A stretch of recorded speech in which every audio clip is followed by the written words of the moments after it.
Hello, welcome to AleaSoft webinar.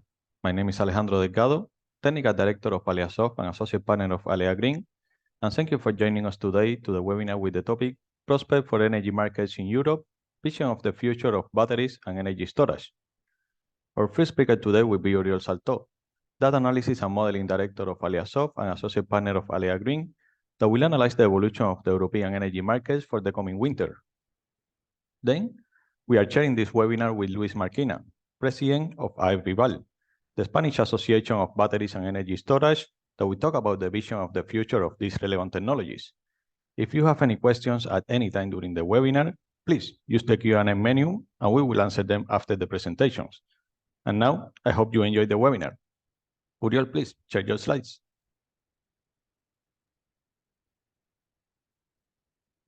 Thank you, Alejandro. Good morning, everybody. So let us start right away because I have a lot of things to show.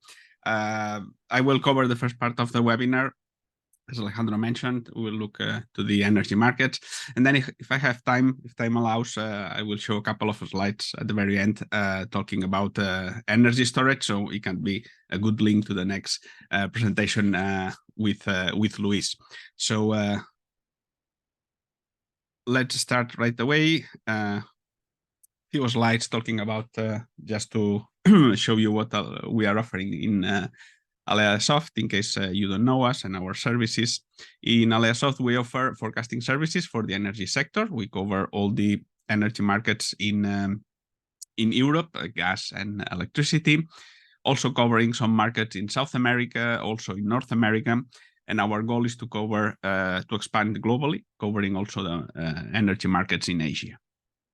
This year, we are celebrating the 24th anniversary of the company.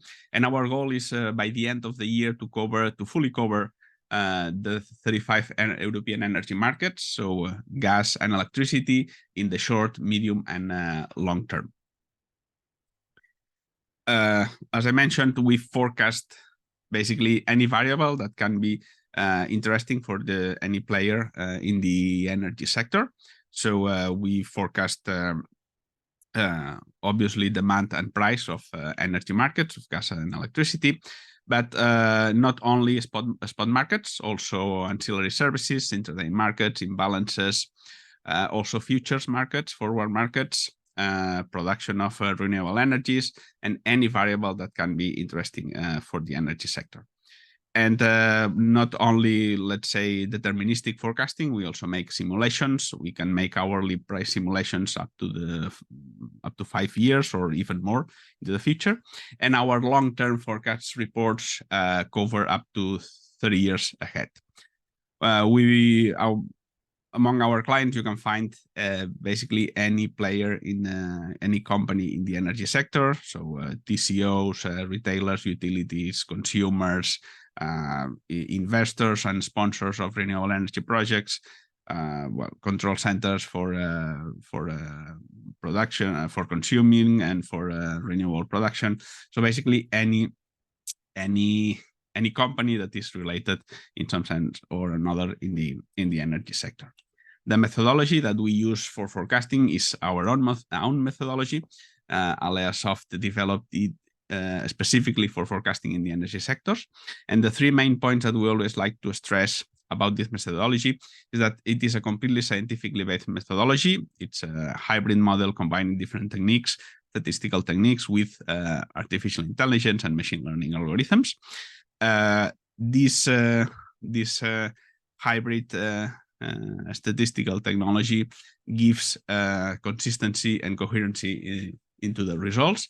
That's something that our clients value a lot, the consistency and the coherency of our forecast in the subsequent deliveries. And well, this is the technology that we have been using for now 24 years, starting in the Iberian electricity markets and now covering all the energy markets in Europe and globally.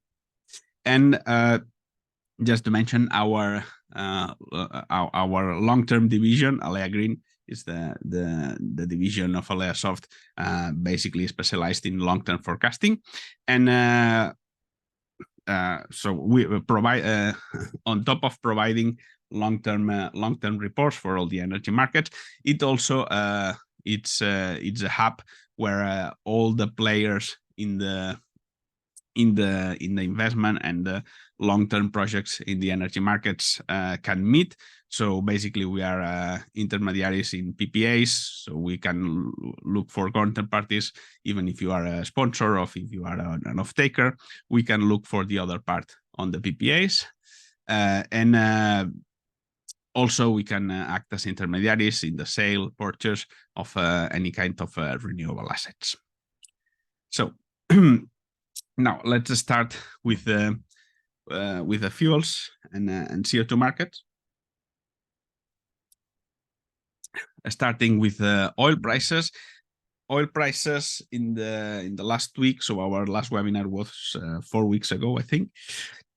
So basically, and Brent oil is the one that's it's been more interesting. The rest of the market are been kind of well, pretty stable. But oil market has been pretty interesting. So just before our last webinar, we reached the peak of oil prices over $95 per barrel. But since then, prices have been going down 18%, the largest drop, and now they are around the $80 per barrel. So basically, since the late June, prices have been increasing, basically because, well, some production cuts, also some announcement of future production cut.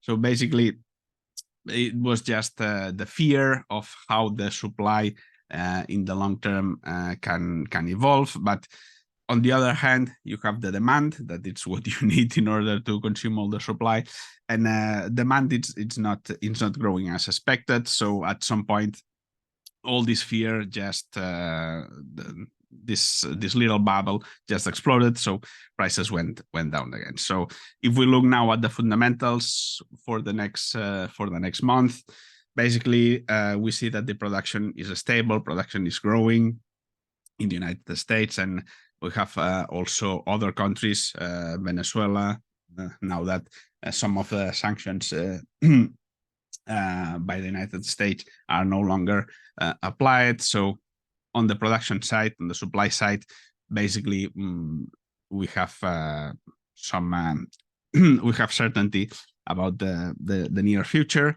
On the side of the demand, as I said, demand is not growing as expected. We will see some slides after for this. Stockpiles are increasing again.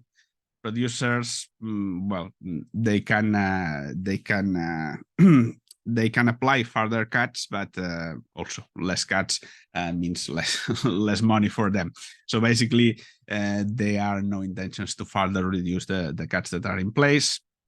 So basically, everything points that it's difficult that we will see higher prices in the near future. Maybe we can have higher prices, but it's difficult that those prices will stay there for long.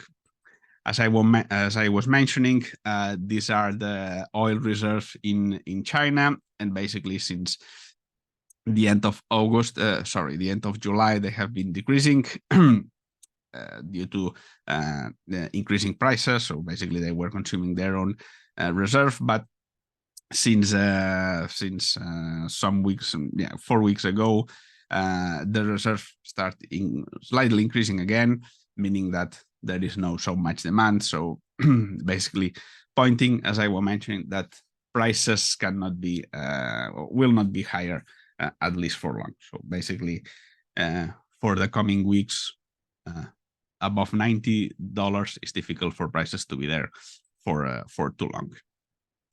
For gas prices, well, a little bit more boring. Basically, since our last webinar, prices have been relatively stable around 50 euros per megawatt. We will see how are the reserve levels, that they are basically full at 100%, and now we are starting the heating season. So now the withdrawals will start. They have already started, but basically starting the winter season with the full reserves puts some certainty on the supply during the winter, but depending on how cold are the temperatures during the winter, by the end of the winter we can see some tensions in the market. So basically, prices will remain more or less at this level during the winter, but volatility is not completely ruled out, so we can see further volatility episodes during the winter. So if we look a little back on what happened in 2022, basically we know that we had a huge reduction on gas consumption in the European Union, and this graph illustrates what were the main components of this decrease in the gas demand. So looking at the residential and building services, most of the demand was due to the mild weather that we have, so that was kind of lucky. We were kind of lucky having mild temperatures during the winter, so the heating demand for gas was hugely reduced. And the other large component was coming from the industry, basically shutting down or reduction on production from the industry. So basically, those are the two main components on the huge gas demand reduction during last year, during 2022, reduction that was on average more than 15%, around 20%, combining all the countries. And looking at how the gas demand has been evolving in the following, in the last month, October was the first time in nearly, more than 2 years, the first time that the year-on-year increase in the demand was, the year-on-year change in the demand was positive. So according to the the International Energy Agency, the main components are basically the industry. So industry demand is recovering at a slow pace, but it is recovering, and we are seeing the first signs in this change in the variation of the gas demand. As I mentioned, these are the reserve levels. They reached 99.9%, so virtually 100% just some weeks ago. Right now they are at 99.4, I think, something like that. So we are the heating season has started, so we are already withdrawing gas from the reserve. But looking at the levels that we are right now, the supply should be the security supply should be secured for most of the winter. Just in the worst case scenario would be a very cold winter that could put on stress the gas supply. In the worst case would be if also we had some disruptions on the LNG supply, but we can be very quite optimistic about the supply and the prices during this winter. They will be at the levels that we are seeing right now. So we are not going back immediately to pre-crisis levels, but we can expect a little less volatility if everything goes smooth. So, and a consequence of having the gas reserves full is what we can see here. This is the year-on-year change for each quarter on the supply gas supply in Europe, and we see LNG supply is the green one, and we can see that in the last quarter of the previous quarter, Q3 for 2023 was the first quarter in 2 years where the LNG supply decreased, basically because we have already our reserves completely full. Moving to the CO2 prices, basically the same history that we have been seeing for the last month. Prices with a downward trend, moving away from this barrier of the 100 euros per ton. At the long term, we expect an upwards trend, but in the midterm, we are not seeing where this change in trend is going to happen. So probably prices staying at the level of the 80, 70 euros per ton, or even decreasing a little bit more. At the long term, we expect higher prices. Okay, moving to the electricity market. I always take this opportunity to show our online data platform. Is a service that we offer to our clients. It's basically an online database where you can find all the data related to the energy markets. In every sector, data is power, and in the energy sector, this is even more true. So basically, any player, analyst, trader, journalist, investor, CEOs, CFOs, any player in the energy sector having all the data in one place, in one format, always at data, always available. It's basically, it's very important. So let me now switch to the the platform. So basically, here we have grouped in what we call observatories. So we are basically grouping the variables in energy markets or fuels, macroeconomic data, futures data, etc. And here we can see the monthly average prices for some of the most important energy markets in Europe. The last full month that we have, it's October, and compared to the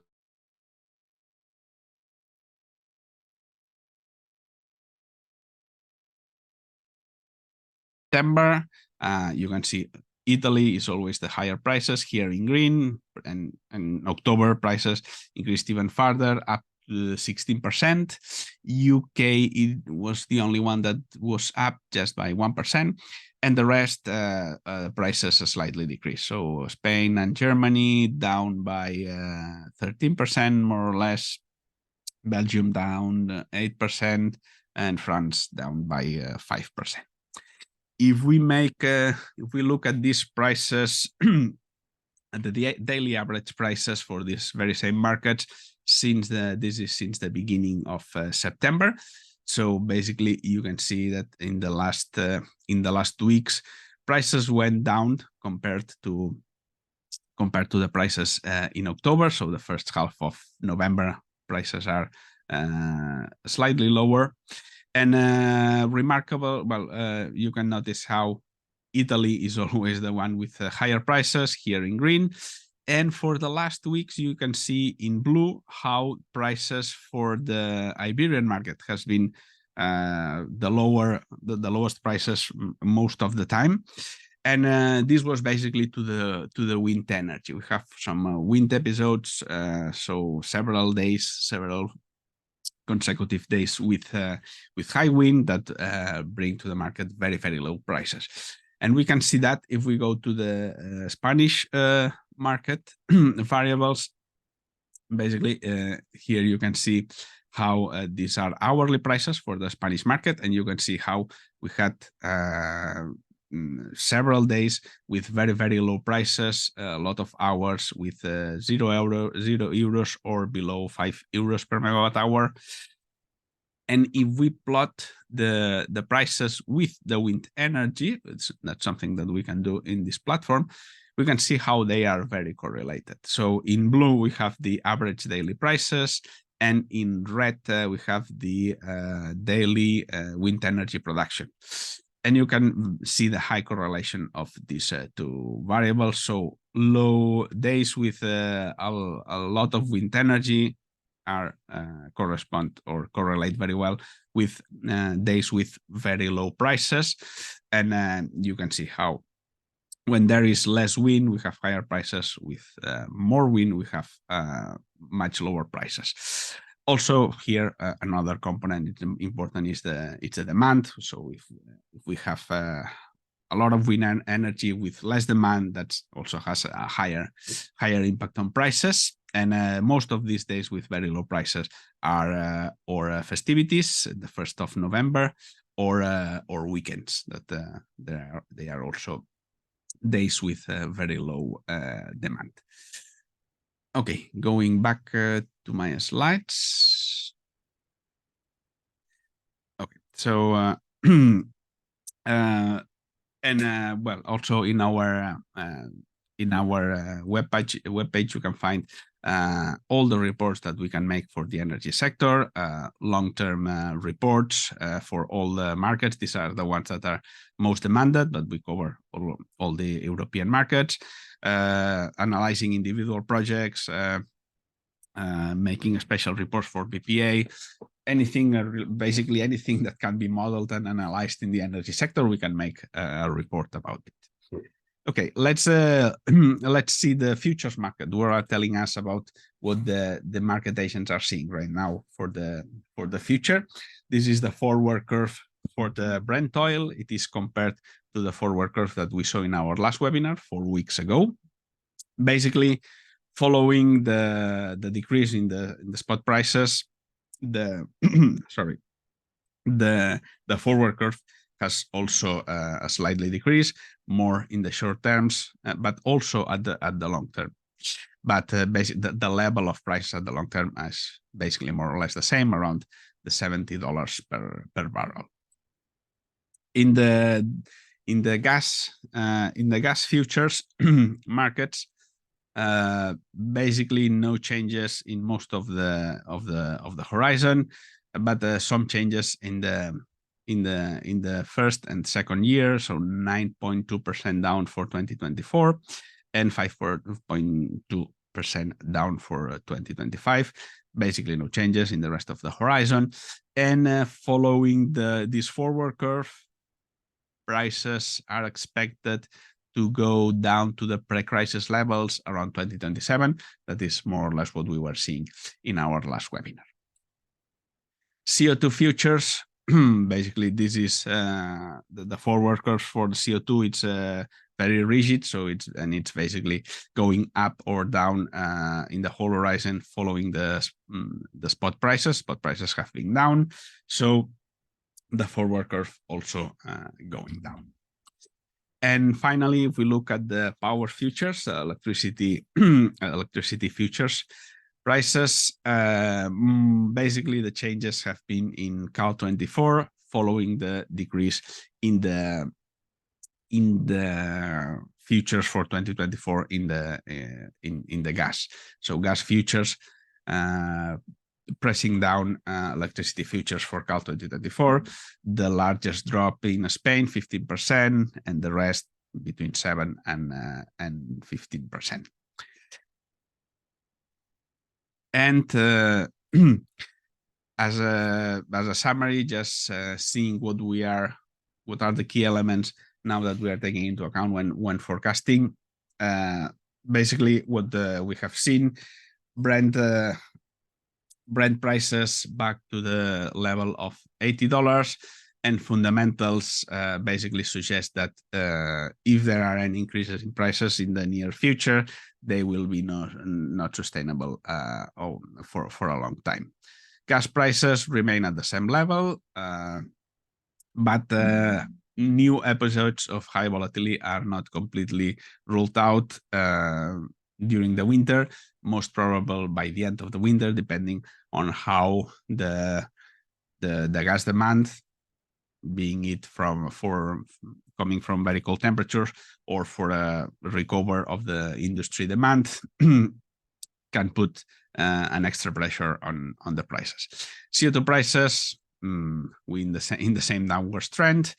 Gas future curves basically say that we can be back to the pre-crisis levels around 2027, and electricity market prices, well, for the winter, prices will be high, will remain at the high levels that we are right now. But depending obviously on how gas prices and the weather conditions, we have seen how in Spain wind energy puts a lot of pressure in the downwards pressure in prices. It also happens in other European markets. So looking only at gas prices, electricity prices will remain high, but we can see some episodes of very low prices depending on the weather conditions. And at the very long term, as we always say, conditions have not changed. So basically, prices will be driven by renewable energy, energy storage prices, and how all the hybridization of the different technologies, renewable technologies plus energy storage, how will they? Well, they will be the key for prices at the very long term. And now I have some minutes, so I have a couple of slides with about energy storage. There are a couple of news articles that we have published in the last 2 weeks in our webpage. We can find this the full analysis of the graph that I will show you in our webpage about energy storage. So this is an analysis that we made of the consumption hourly profile. This is those are the 24 hours of the day. So this is the consumption profile for pumping stations in Spain, and basically you can see how before 2020 most of the energy that they were consuming. So basically, when they were consuming energy to store it, it was during night hours. But starting on 2020, 2021, 2022, and 2023 is much clear how they have shifted their energy consumption, and they have concentrated it in the daily in the hours with more solar radiation, basically because the profile of the prices have changed. Solar energy is putting pressure on prices during the solar hours. So basically, here is where the energy storage of the pumping stations finds the most competitive prices. So a clear sign how the solar energy is impacting in energy consumption by the energy storage facilities. This is looking at the hourly profile, but if we make we put some zoom out and look at how the energy consumption from these pumping storage facilities, how the energy consumption is at the weekly level, we can see how it correlates very well with the wind energy. So pumped storage facilities can consume a lot of energy, and basically the largest change in renewable energy production from day to day is in Spain is coming from the wind energy. So we have a lot of solar production, but it's basically a very stable and fixed pattern. The renewable that introduces more variability from one day to the other is the wind energy, and we can see how the pumped storage facilities take advantage of this renewable energy produced by wind farms, and basically we can see how the ability of pumped storage facilities to store a lot of energy and keep it even for several days, it's very complementary to how the wind energy works, where basically you have 1 or 2 days with a lot of wind, and you can have several days with much lower wind. So a kind of variability that it's very complementary on how the pumped storage can work. And just to finish, just remember that for energy storage, AleaSoft provides forecasting services. So price forecasting is important. For instance, when talking about batteries, for designing them, for operating them, to deciding how to invest on them. And just as an example, for more than 20 years, AleaSoft have been providing forecasting services for pumped storage power plants. So they have been using our forecasting in order to operate their facilities. And for energy storage, we provide forecasting price services for the day-ahead market, intraday market, secondary demand, and imbalance services. This is in Spain, and in other markets, we can also provide these services. And just to finish, let me invite you to our next webinar that is going to be in December. It's going to be the webinar of the 4th anniversary of our monthly webinars. The first webinar that we made was in December 2019. So we will celebrate a little bit our 4th anniversary. We will make the usual review of the energy markets, and we will take this opportunity also to show all our services and how can they be used for any player in the energy market. And also, I can announce you the next webinar that is going to be in January. It's going to be the 4th time, I think. Alejandro can correct me if I'm not wrong. The 4th time with PricewaterhouseCoopers. 4th time that we collaborate with them, talking about PPAs, about financing renewable energy projects. Very interesting as always. So, so thank you, Alejandro. Back to you. Thank you very much, Oriol. Great presentation as usual. And I believe, yes, it's the 4th time we will be with PwC in our webinars. And now we are welcoming Luis Marquina. And as mentioned, Luis is the president of the Association of Batteries and Energy Storage in Spain. And Luis, when you're ready, please, you can share your slides. Thank you very much, Alejandro, and thank you very much to Webinar for the invitation to participate in this new webinar. And congratulations for this great success. More than 30 webinars is a great success. So congratulations. And I hope to be invited in future events as this one. Of course. Let me share with you. Do I have to put them? Sorry. Where is it?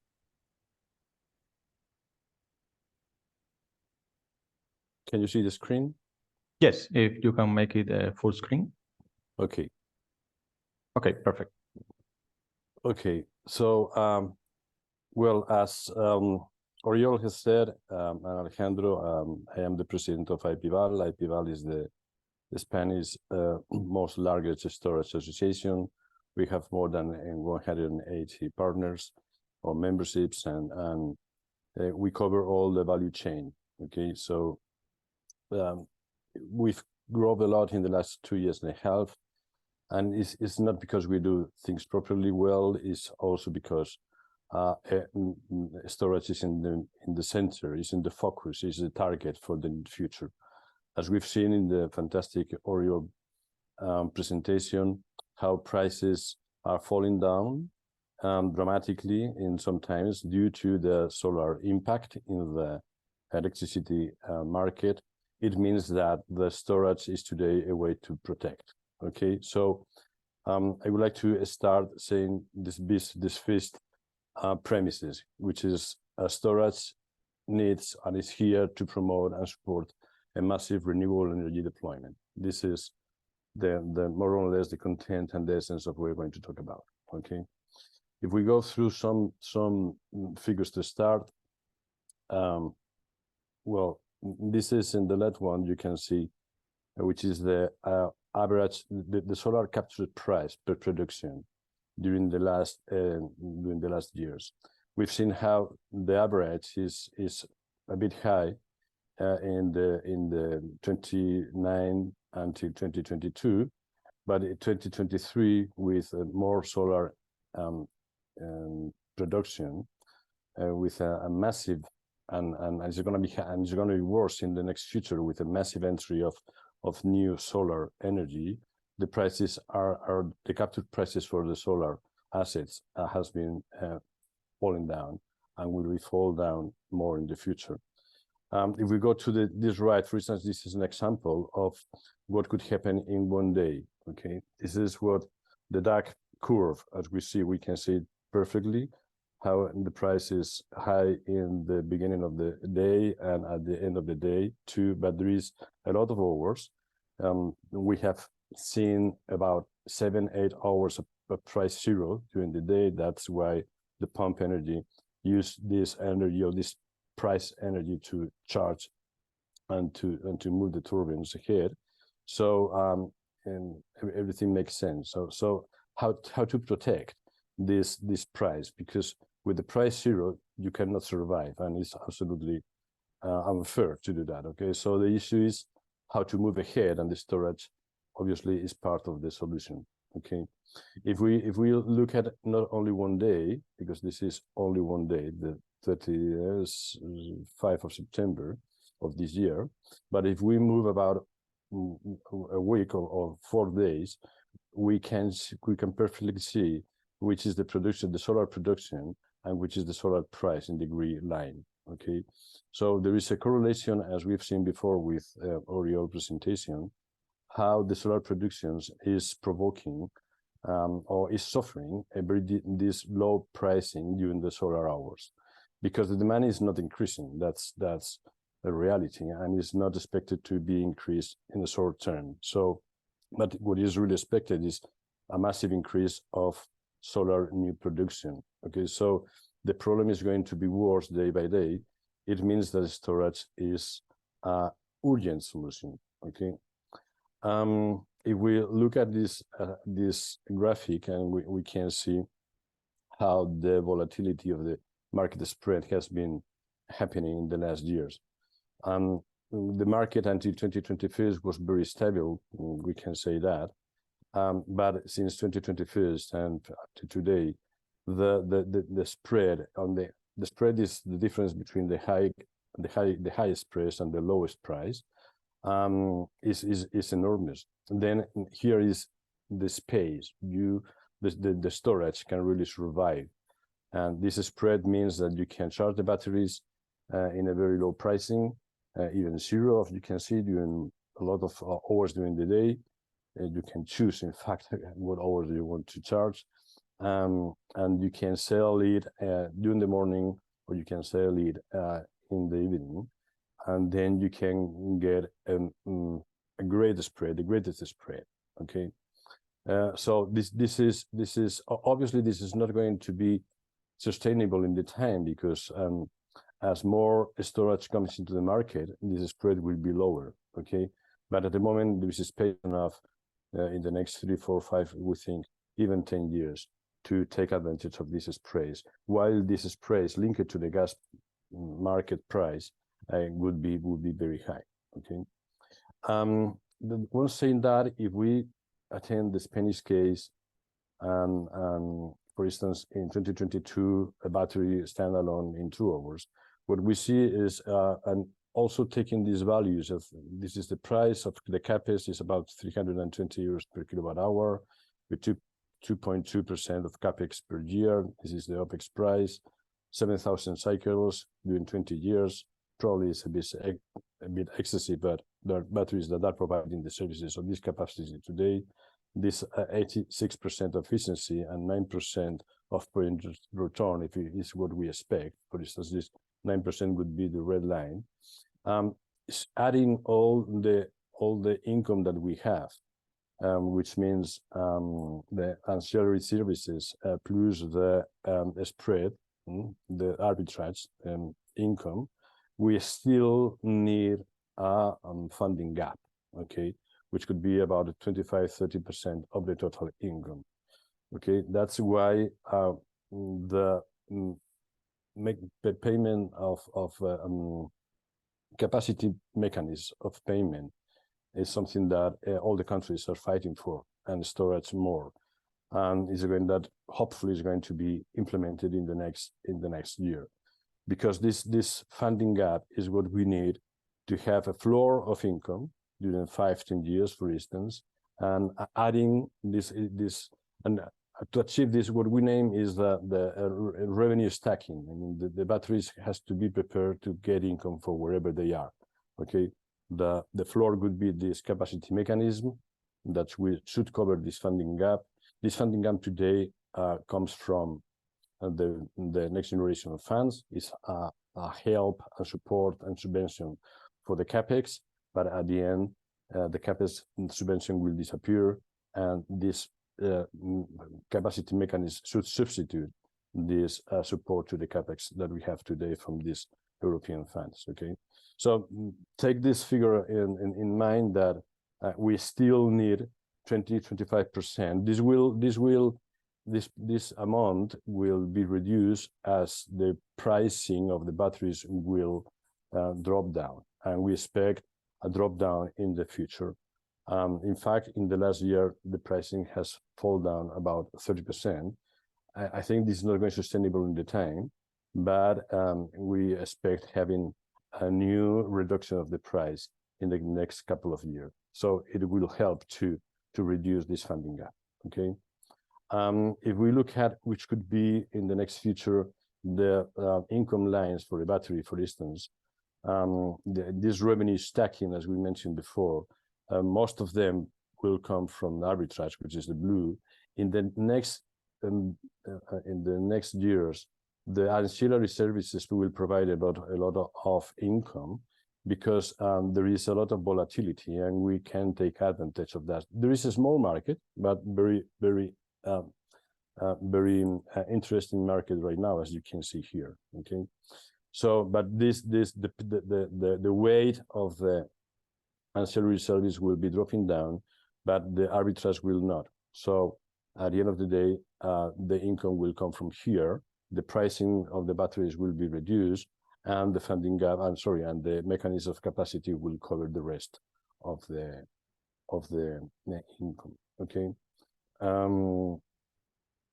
If we look at what do we expect in terms of how to provoke or to export energy to Europe, we don't trust a lot on that. This is the plan that we have, but all the permitting processes is still very delayed, and we don't think this could be achievable.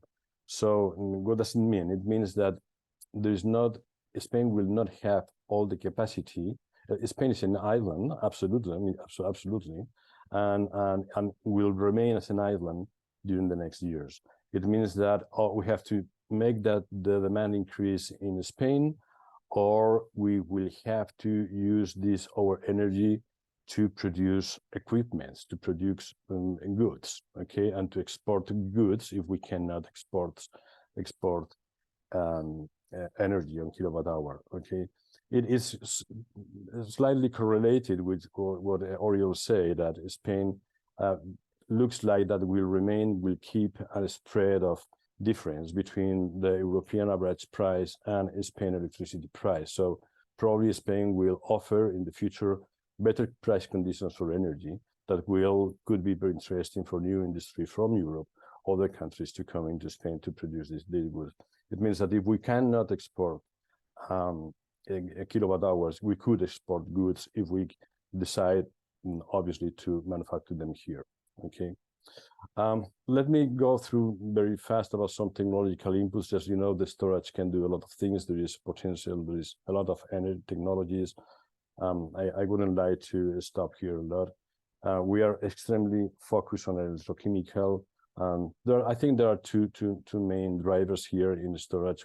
One will be the pumped storage, which is very important and will provide a lot of stability and long-term solutions. But the electrochemical energy and batteries are here to stay, are here to offer a lot of services, not probably long-term, but between 1 hour and 5-6 hours, they are prepared and they can do that. Okay.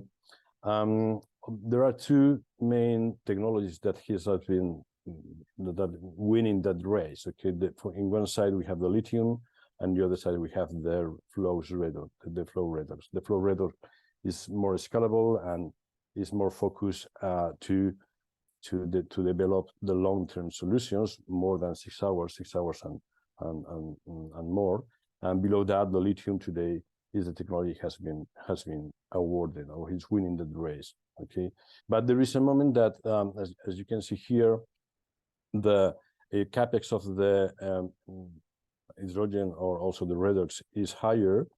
The battery of the green one, which is the lithium, is cheaper, but there is a moment that the profitability of the flow redox solutions could be better. Okay, so we have to put in balance for what are we going to use the batteries. It means that we have to be very conscious about for what do we want storage.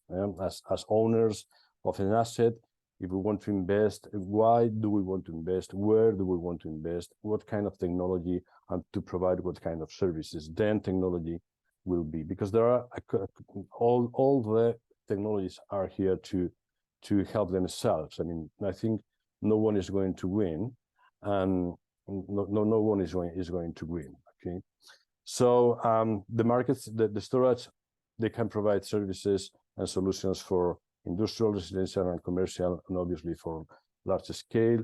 In the first three, we talk about behind the meter, and the utility scale is what we say is from the meter. Okay, and this can be also co-allocation. Co-allocated, I will mention afterwards, because yesterday was published the first list of the winners of the first co-allocated tender that has been in Spain.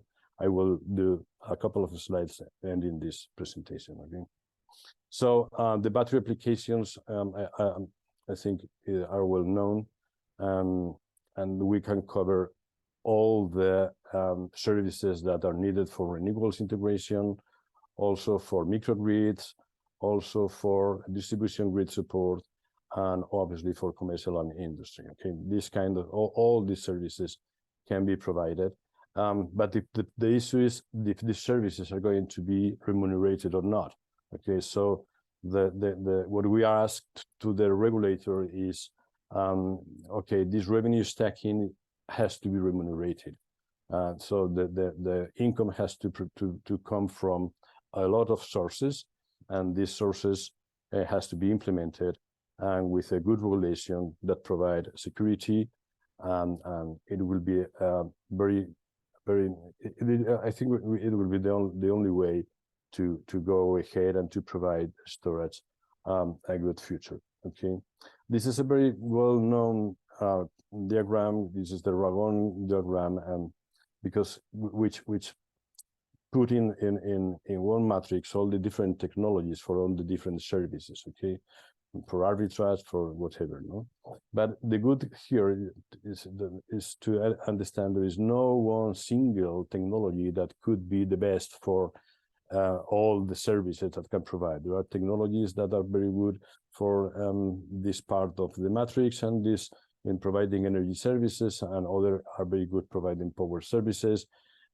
which is the good for the lithium today, which, well, is in the middle, is here. So it means that today is not the best in nothing, but it is well enough for all the solutions that today batteries can provide, and the system needs. Okay, I would like to mention also the industrial challenge that we have, because it's not a minor issue, and we want also to take advantage of the moment we have. Okay, if we look at the left, the average price in China and United States and Europe, the difference and the gap between the cost in these different countries is very important.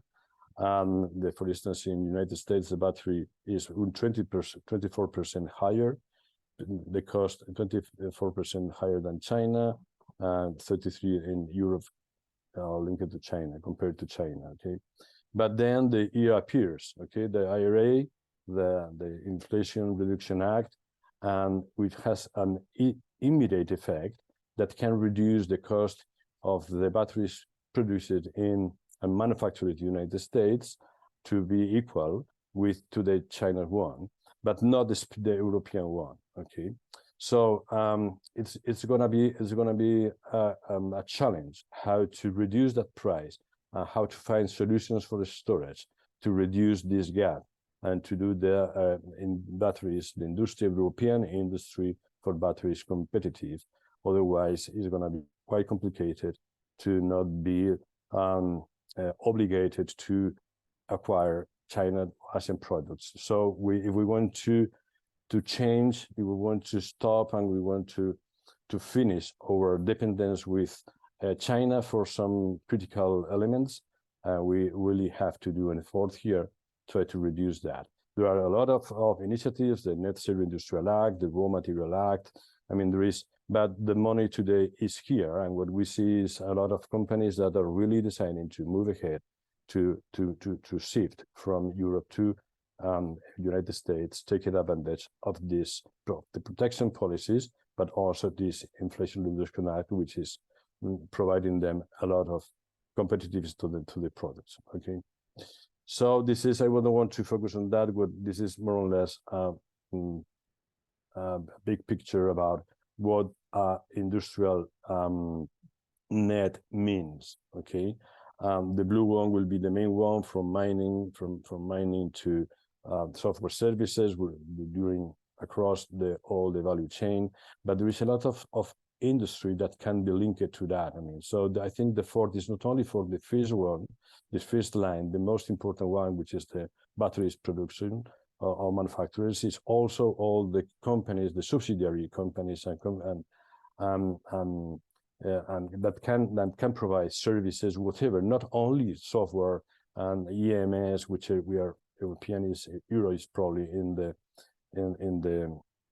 first position in the front end, but also in industry with employees, with high qualified employees, long terms jobs, well paid. I mean, we have to fight for not only for this blue line, but for all the ecosystem that we can create with or thanks to the battery industry. Okay, some conclusions for this first picture is the massive deployment of renewables energy, and in Spain, the integrated plan of climate is very, very ambitious. We are considering to implement more, to install more than 130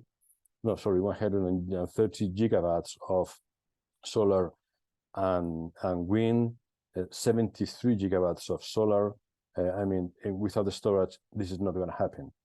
And then we will not achieve our targets, and it will be a problem. It will be a problem for the decarbonization process that we are living. Okay, so batteries not only provide a solution for the asset owners, but also we can provide most of the grid required services, which is very good news if these services are properly remunerated.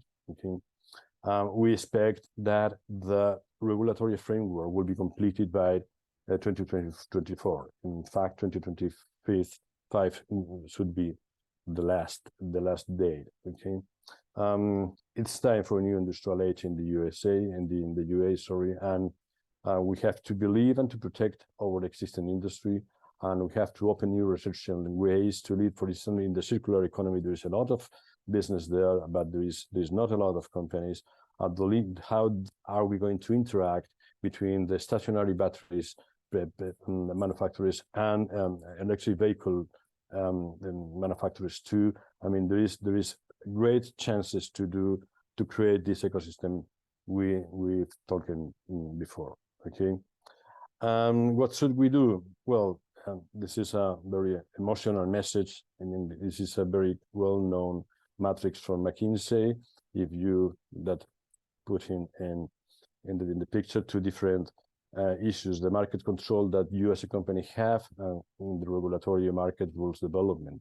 So when there is a low regulatory framework, but you have a high knowledge about what you talk about or your business, then it's a time to be a leader, to shape the market, to move ahead. And we'll see afterwards how it is happening now in Spain. Once there is a high regulation, then it's time for developers. The good developers will do good projects, and the bad developers will not. But in this stage, when there is low knowledge of the market, then there is a need for you. You have to explore it, and probably if you know which are your capabilities and your skills, then sure you could find your needs.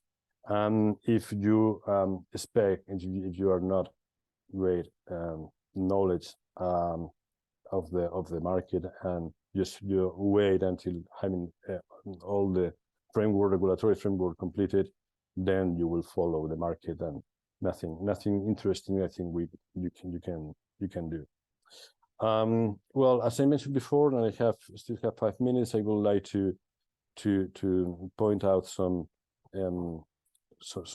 ideas about what happened yesterday in the first collocated tender that happened in Spain. Okay, collocated means hybridization of most of the projects are with solar and batteries.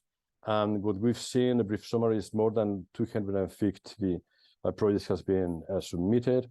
It means that the total amount of the subvention was 150 million euros, and the total submitted projects were more than 1,000 million of euros. Okay, so nearly 7-8 times the total subvention that was programmed. That's why only 12% of the submitted project has been awarded. All of them with electrochemical batteries for 2 hours, and the average is, or the typical, the standard project we could say is 27 megawatts for 2 hours. And the asking money, that's what I want to remark and to point out, because it's the funding gap, and which is going probably what it is going to mark the next mechanism of capacity. And this is what the ministry is looking at, which is the funding gap that the industry and the investors are looking for. This is the average. I think at the end of the day it will be lower, but because there are someone who has asked a lot and others who has asked very few. I mean, I don't know exactly. We have to go deeper in that. This is the first dive we've done in 24 hours, but and this is the first picture we can see, is that could be the average of the funding gap. Okay, and the ranking is extremely spread from 4 megawatts to 78 megawatts. Okay. So the first collocated tender conclusions that we could say is that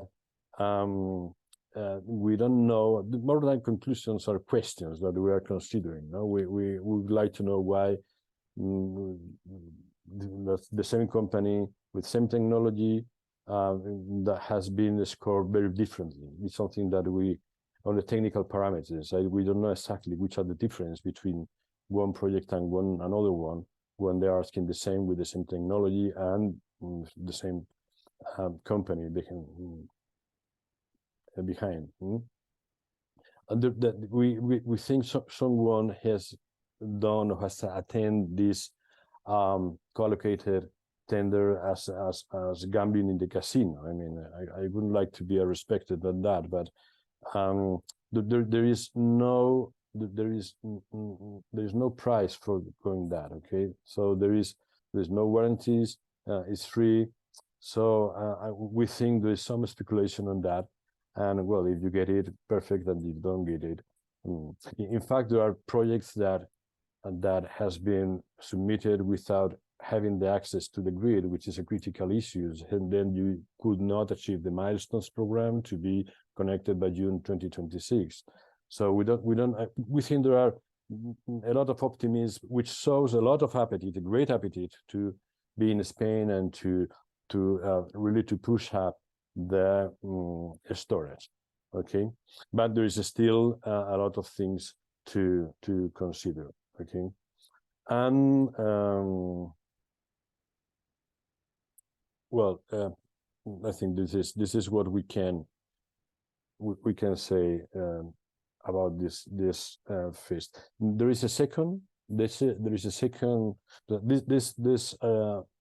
tender is going to be repeating in probably in the first quarter of 2024, but now it's in process. Has finished it the 31st of October. We finished the deadline for the first stand-alone, and is expected to have the results in the first quarter of the next year, not in 2023. So we will have, with collocated and standalone, a global picture.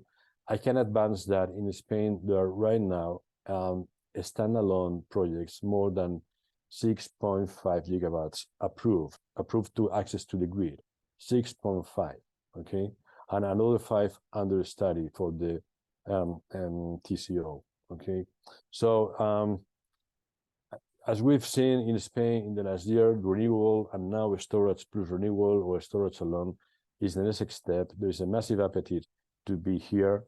Well, this is the good news, but there is still a lot of work to do, and there is still a lot of regulatory framework to complete. Thank you very much.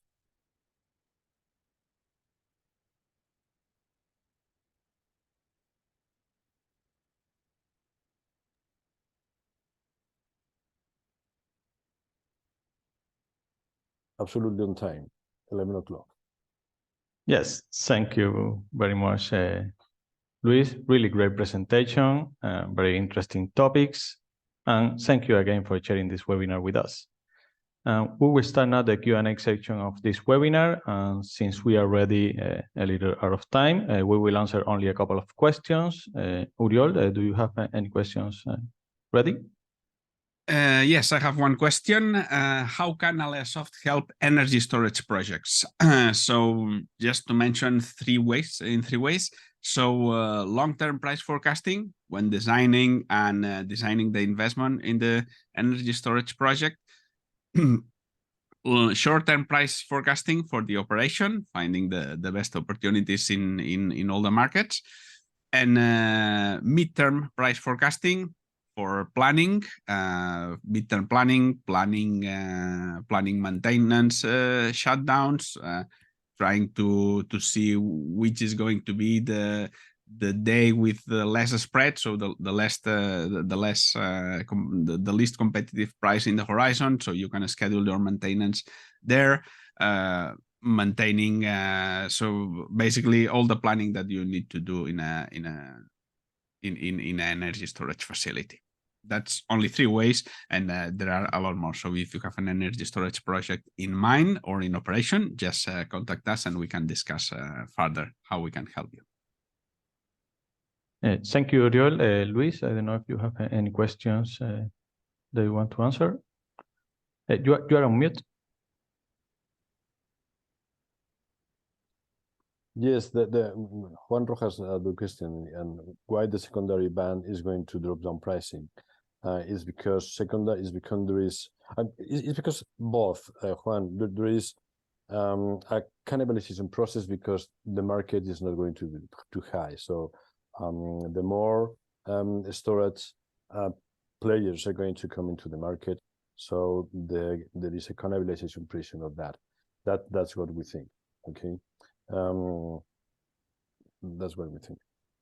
It's both. It's not only one reason. Is the small market linked to more competitors? Okay. What's missing most money? I mean, the missing money is in kilowatt hour. It's in euros per megawatt hour. Sorry, but if we move it to the capacity market, we have to talk about euros per megawatt. Okay, because the capacity will be paid not in energy but in power. It's a fee to be there and not to provide such energy. Okay, it's just to power install. Okay, that's why we mix both of them. But anyway, we could. I would like if AleaSoft could provide me your details or your email, whatever, we can give you a more detailed response of that. Okay, I wouldn't like to be wrong. Thank you, Luis. Since we are already out of time, we will answer the remaining questions directly by email. And as Oriol mentioned, I invite you to register to our next webinar in December, where we will describe the forecasting services that we offer. And also the following webinar on January is the fourth one that we will share with PwC. Really interesting always with them.